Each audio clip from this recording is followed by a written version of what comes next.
मो ना एविजन मंडल आदिवासी महासंघर सांगठनिक संपादक गुमा ब्लॉक। सर कौन है आज जिलापाल एक्चुअली गुमा गोष्ठी स्वास्थ्य केन्द्र रे भारप्राप्त थिबा अधिकारी डॉक्टर पार्थ पंडा से प्राय 4 वर्ष धरी गुमा मेडिकल रे कार्यरत अछंती किंतु तांकर कार्य समय रे आमे देखिवा को पारुछु जे सठिक भाव रे से कार्य परिचालना करि पारनाहंती एवं अन्य कर्मचारी मानक सहित तांकर समन्वयर अभाव रही जा द्वारा कि रोगी सेवारे बाधा प्राप्त उपजुछि एवं से मनमुखी कार्य मध्य करि आसुछंती। वर्तमान आपण माने जाई देखि परिबे जे डाक्तरखाना रे पानीर समस्या रही एवं रोगी माने आसिले से माने बारंडारे एवं विभिन्न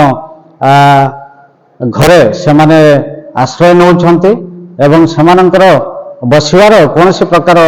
सेवा से माने पाई पारनांती। तो ये नहीं कि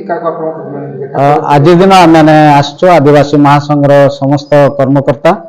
जे कलेक्टर को मिसिया पाई किंतु कलेक्टर आज ग्रीवेंस जाइछंती एणु आमे एडीएम को से संपर्क रे हमर जहा दाबी रही सेटा माने प्रदान करि अछु।